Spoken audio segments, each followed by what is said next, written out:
Hi കൂട്ടുകാരെ, ഇന്ന് നമുക്ക് മഹർഷി പറഞ്ഞ കഥ കേട്ടാലോ? നമ്മൾ കാര്യത്തിൽ നിന്ന് വിട്ടുപോയിട്ടില്ല കേട്ടോ. വിക്രമാദിത്യൻ നമ്മുടെ ചെമ്പകവല്ലിയെ വളച്ചു കുപ്പിയിലാക്കുന്ന ആ കാര്യത്തിലേക്ക് തന്നെയാണ് കടന്നു പോകുന്നത്. അതിനിടയിലാണ് നമ്മുടെ മഹർഷി വന്നതും കഥ പറയുന്നതൊക്കെ.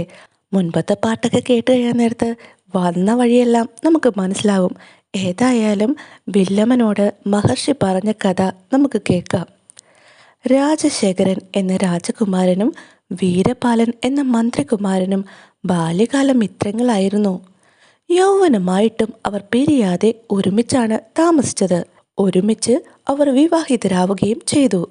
വിവാഹത്തിനു ശേഷം അവരുടെ പത്നിമാർ അവരവരുടെ വീടുകളിലായിരുന്നു താമസിച്ചുകൊണ്ടിരുന്നത്. രണ്ട് കുമാരന്മാരും കൂടി ഒരു ദിവസം തങ്ങളുടെ പത്നിമാരെ കൂട്ടിക്കൊണ്ടുവരുവാനായി പുറപ്പെട്ടു. ആദ്യം രാജകുമാരൻ്റെ പത്നിയുടെ നാട്ടിലേക്കാണ് രണ്ടുപേരും കൂടി പോയത്. രാജകുമാരനും മന്ത്രികുമാരനും കൂടി രാജകുമാരൻ്റെ പത്നിയെ കൂട്ടാൻ വേണ്ടി നടന്നു പോയിക്കൊണ്ടിരുന്ന വഴിക്ക് ഒരു കിളി പറഞ്ഞു, മുമ്പേ പോകുന്നവൻ മരിക്കും. കിളി പറയുന്നത് രാജകുമാരൻ കേട്ടിരുന്നില്ല. മന്ത്രികുമാരൻ ഇത് കേട്ടു. പെട്ടെന്ന് മന്ത്രികുമാരൻ ശ്രദ്ധിച്ചപ്പോൾ രാജകുമാരനാണ് മുമ്പേ നടക്കുന്നത്. തൻ്റെ പ്രിയപ്പെട്ട സുഹൃത്ത് മരിച്ചു പോകുമെന്നാണ് കിളി പറഞ്ഞതെന്ന് അദ്ദേഹം പെട്ടെന്ന് മനസ്സിലാക്കി. അതുകൊണ്ട് തൻ്റെ സുഹൃത്തിനെ രക്ഷിക്കാൻ വേണ്ടി വീരപാലൻ എന്ന നമ്മുടെ മന്ത്രികുമാരൻ ഓടി മുന്നേ നടന്നു. അപ്പോൾ ആ കിളി വീണ്ടും പറഞ്ഞു, പിൻപേ പോകുന്നവൻ മരിക്കും. ഇപ്പോൾ ഇതാ നമ്മുടെ രാജകുമാരൻ പിൻപെയാണ് പോകുന്നത്. മന്ത്രികുമാരനാകട്ടെ മുൻപേ തന്നെയാണ് പോകുന്നത്. മന്ത്രികുമാരൻ ആകെ അങ്കലാപ്പിലായി. താൻ പിൻപേ നടന്ന മുമ്പേ പോകുന്നവൻ മരിക്കുമെന്ന് പറയുന്നു കിളി. എന്നാൽ തൻ്റെ സുഹൃത്തിനെ രക്ഷിക്കാൻ വേണ്ടി മുൻപേ കയറി നടന്നാലോ? പിന്നിൽ നടക്കുന്നവൻ മരിച്ചു പോകുമെന്ന് കിളി പറയുന്നു. എങ്ങനെ എൻ്റെ കുമാരനെ രക്ഷിക്കാം എന്നതായിരുന്നു അദ്ദേഹത്തിൻ്റെ ചിന്ത. പക്ഷേ നമ്മുടെ രാജകുമാരനാകട്ടെ എത്രയും പെട്ടെന്ന് തൻ്റെ പത്നിയോടൊത്ത് ജീവിക്കണം, പത്നിയെ കാണണം എന്ന ചിന്തയിൽ മുമ്പോട്ട് പോവുകയാണ്. മന്ത്രികുമാരൻ അപ്പോൾ തന്നെ ഒരു തീരുമാനമെടുത്തു. എങ്ങനെയും തൻ്റെ രാജകുമാരനെ രക്ഷിക്കണം. തൻ്റെ സുഹൃത്താണ് തൻ്റെ ജീവൻ. അങ്ങനെ മന്ത്രികുമാരനും രാജകുമാരനും കൂടി രാജകുമാരൻ്റെ പത്നിയുടെ നാട്ടിലെത്തി. രാജകുമാരൻ്റെ പത്നിയുടെ വീട്ടുകാർ രാജകുമാരനെയും മന്ത്രികുമാരനെയും ആഘോഷപൂർവ്വം സ്വീകരിച്ചു. രാത്രിയായപ്പോൾ രാജകുമാരൻ മണിയറയിലേക്ക് പോയി. പക്ഷേ നമ്മുടെ മന്ത്രികുമാരനാണെങ്കിൽ ആകെ ടെൻഷനായി.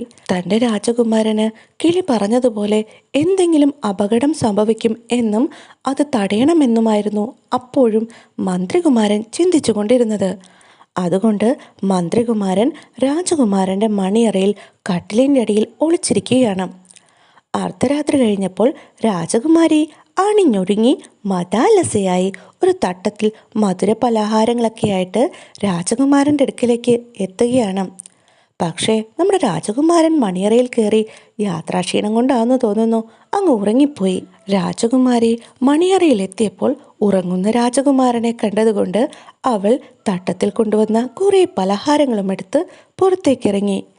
രാജകുമാരൻ്റെ മണിയറയിൽ ഒളിച്ചിരുന്ന മന്ത്രികുമാരൻ രഹസ്യമായി രാജകുമാരി പലഹാരങ്ങളുമായിട്ട് എങ്ങോട്ടാണ് പോകുന്നതെന്നറിയാൻ വേണ്ടി അവളെ പിന്തുടർന്നു.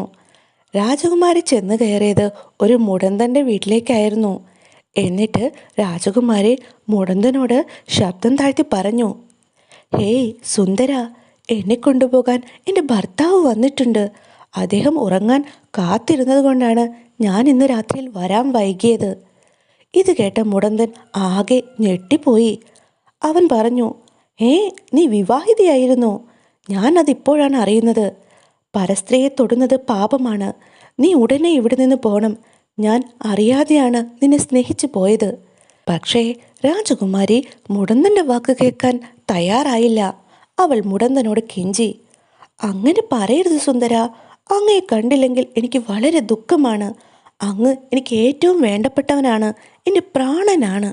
അപ്പോൾ ആ മുടന്തൻ പറഞ്ഞു, നിനക്ക് എന്നോട് ഇത്രയധികം സ്നേഹമുണ്ടെങ്കിൽ ഞാൻ തരുന്ന വാളുകൊണ്ട് നിന്റെ ഭർത്താവിനെ കൊന്നു കഴിയണം. ഇതാ വാൾ. എന്നിട്ട് നീ എൻ്റെ അടുക്കൽ വരൂ, ഞാൻ നിന്നെ സ്വീകരിക്കാം. രാജകുമാരി അത് സമ്മതിച്ച് രാജകൊട്ടാരത്തിലേക്ക് നടന്നു. ഈ സംഭവങ്ങളെല്ലാം നമ്മുടെ മന്ത്രികുമാരൻ ഒളിച്ചിരുന്ന് കേട്ടിരുന്നു. മന്ത്രികുമാരനും രാജകുമാരിയെ പിന്തുടർന്ന് മണിയറയിലേക്ക് പോയി. പക്ഷേ ദൗർഭാഗ്യമെന്ന് പറയട്ടെ, മന്ത്രികുമാരൻ എത്തുന്നതിന് മുമ്പ് തന്നെ രാജകുമാരി ഉറങ്ങിക്കിടന്ന രാജകുമാരനെ വാളുകൊണ്ട് വെട്ടി കൊലപ്പെടുത്തുകയാണ് ചെയ്തത്. ഇത് കണ്ട് മന്ത്രികുമാരൻ ഓടിവന്ന് രാജകുമാരിയെ തടയാൻ ശ്രമിച്ചുവെങ്കിലും തടയാനായില്ല. രാജകുമാരൻ മരിച്ചു വീണു. എങ്കിലും തൻ്റെ സുഹൃത്തിനെ കൊന്ന രാജകുമാരിയോട് മന്ത്രികുമാരന് ഭയങ്കരമായ ദേഷ്യം തോന്നി. അദ്ദേഹം അവളുമായി വഴക്കുണ്ടാക്കിക്കൊണ്ടിരിക്കുന്ന സമയത്താണ് ഒച്ച കേട്ട് രാജകുമാരിയുടെ വീട്ടിലുള്ള എല്ലാവരും ഓടി വരുന്നത്. പെട്ടെന്ന് രാജകുമാരിക്ക് മനസ്സിലായി, എല്ലാവരും തന്നെ കുറ്റക്കാരിയാക്കും. താൻ തൻ്റെ ഭർത്താവിനെ കൊന്നത് മന്ത്രികുമാരൻ കണ്ടു. അതയാൾ വിളിച്ചു പറഞ്ഞാൽ തനിക്ക് വധശിക്ഷ ഉറപ്പാണ്. പെട്ടെന്ന് രാജകുമാരി പ്ലേറ്റ് തിരിച്ചു വെച്ചു. എന്താണെന്നോ, മന്ത്രികുമാരൻ രാജകുമാരനെ കൊന്നെന്നും രാജകുമാരി അത് തടയാൻ ശ്രമിക്കുകയാണെന്നുമെല്ലാം. രാജകുമാരി പറഞ്ഞതെല്ലാം രാജകുമാരിയുടെ വീട്ടുകാരെല്ലാം വിശ്വസിച്ചു. അങ്ങനെ മന്ത്രികുമാരൻ സ്വന്തം സുഹൃത്തായ രാജകുമാരനെ കൊന്നു എന്ന പേരിൽ പിടിക്കപ്പെടുകയാണ് ചെയ്യുന്നത്. അവർ അയാളെ പിടിച്ച് രാജാവിൻ്റെ മുന്നിൽ ഹാജരാക്കി. രാജാവ് മന്ത്രികുമാരനെ തൂക്കിക്കൊല്ലുന്നതിനായി മന്ത്രിയെ ഏൽപ്പിച്ചു. മന്ത്രികുമാരൻ്റെ ധീരതയും തേജസ്സുമെല്ലാം കണ്ട് ഇയാൾ നിരപരാധിയായിരിക്കുമെന്ന് അവിടുത്തെ മന്ത്രിക്ക് തോന്നി. അവിടുത്തെ ആ മന്ത്രി ചോദിച്ചപ്പോൾ അതുവരെ ഉണ്ടായിരുന്ന എല്ലാ സംഭവങ്ങളും ഒന്നൊഴിയാതെ മന്ത്രികുമാരനായ വീരപാലൻ പറഞ്ഞു കേൾപ്പിച്ചു. രണ്ടുപേരും ഒരുമിച്ച് വരുമ്പോൾ വഴിയിൽ വെച്ച് പക്ഷി പറഞ്ഞതും ഒളിച്ചിരുന്നതും രാജകുമാരിക്ക് മുടന്തനുമായുള്ള ബന്ധവുമെല്ലാം അയാൾ ആ മന്ത്രിയോട് തുറന്നു പറഞ്ഞു. ഇതെല്ലാം കേട്ടപ്പോൾ മന്ത്രി ആകെ അത്ഭുതപ്പെട്ടു പോയി.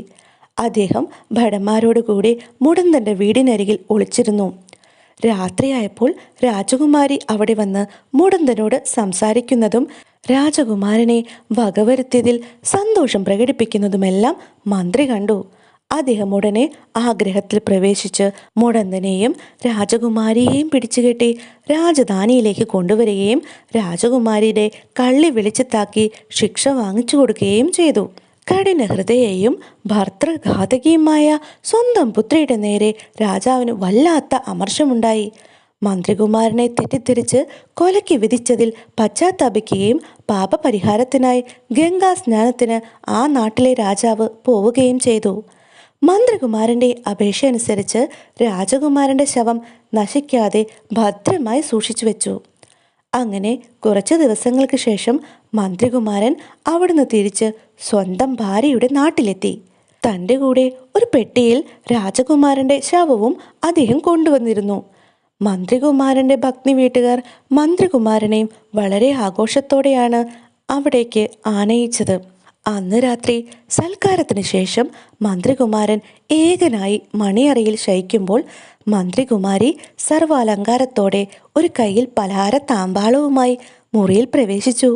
മുറിയിൽ കടന്ന മന്ത്രികുമാരി തൻ്റെ ഭർത്താവ് കണ്ണടച്ച് കിടക്കുന്നത് കണ്ടപ്പോൾ മന്ത്രികുമാരൻ ഉറങ്ങുകയാണ് എന്ന് കരുതി ഒരു വാളുമെടുത്ത് പുറത്തേക്ക് പോയി. ഉറക്കം നടിച്ചു കിടക്കുകയായിരുന്ന മന്ത്രികുമാരന് ആകെ സംശയമായി. അദ്ദേഹവും അവളെ പിന്തുടർന്നു. അവൾ ചെന്ന് കയറിയത് ഒരു ക്ഷേത്രത്തിലേക്കാണ്. എന്നിട്ട് ദേവി വിഗ്രഹത്തിന് മുമ്പിൽ ചെന്ന് നിന്ന് അവൾ പ്രാർത്ഥിച്ചു. ദേവി, ഭക്തവത്സലെ, എൻ്റെ ഭർത്താവ് ഇന്ന് തിരിച്ചെത്തിയിരിക്കുന്നു. പഴയ നേർച്ചയനുസരിച്ച് എൻ്റെ ശിരസ് ബലി തരാനാണ് ഞാനിവിടെ വന്നിരിക്കുന്നത്.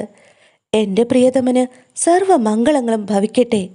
എന്നിട്ട് അവൾ വാളെടുത്ത് സ്വന്തം ശിരസ് ഛേദിക്കാനൊരുങ്ങിയപ്പോൾ ദേവി പ്രത്യക്ഷപ്പെടുകയും പ്രതിജ്ഞ പാലിച്ചതിൽ സന്തോഷിച്ച് അവളെ അനുഗ്രഹിക്കുകയും ചെയ്തു.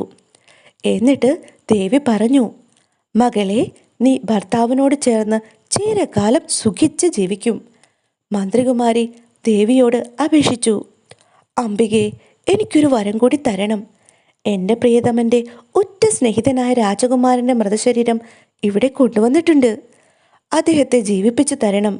അല്ലെങ്കിൽ ആ ദുഃഖം സഹിക്കാനാവാതെ എൻ്റെ ഭർത്താവും മരിച്ചു കളയും. മന്ത്രികുമാരിയുടെ അപേക്ഷ സ്വീകരിച്ച് ദേവി അവൾക്ക് ഒരു ഭസ്മം കൊടുത്തു. അത് പൂശിയാൽ രാജകുമാരൻ ജീവിക്കുമെന്ന് പറഞ്ഞ് ദേവി മറഞ്ഞു. പതിവ്രതയും സുശീലയുമായ സ്വന്തം പത്നിയെ തെറ്റിദ്ധരിച്ചതോർത്ത് മന്ത്രികുമാരന് ആകെ വിഷമമായി. അയാൾ വേഗം മടങ്ങി വന്ന് സ്വന്തം മഞ്ചത്തിൽ ശയിച്ചു. മന്ത്രികുമാരി തിരികെ എത്തി ഭർത്താവിനെ വന്ദിച്ചു. അപ്പോൾ അയാൾ സ്നേഹപൂർവ്വം അവളെ പിടിച്ചാശ്ലേഷിച്ച് അടുത്തിരുത്തി പ്രേമവായ്പോടെ പറഞ്ഞു, പ്രിയതമേ, നീ വരാൻ വൈകിയതെന്താണ്? ഞാൻ നിന്നെ കാണാതെ ദുഃഖിച്ചിരിക്കുകയായിരുന്നു. അപ്പോൾ കുമാരി പറഞ്ഞു, ജീവനാഥ, വരാൻ വൈകിയതിൽ എന്നോട് ക്ഷമിക്കണം. കുറേ കാലമായി അങ്ങേ കാണാതെ ഞാൻ നീറി നീറി കഴിയുകയായിരുന്നു. അങ്ങനെ അവരുടെ സ്വൈര്യ സല്ലാപങ്ങൾക്കിടയിൽ മന്ത്രികുമാരൻ പറഞ്ഞു, ഞാൻ കുറച്ചു മുമ്പ് ഒരു കിനാവ് കണ്ടു.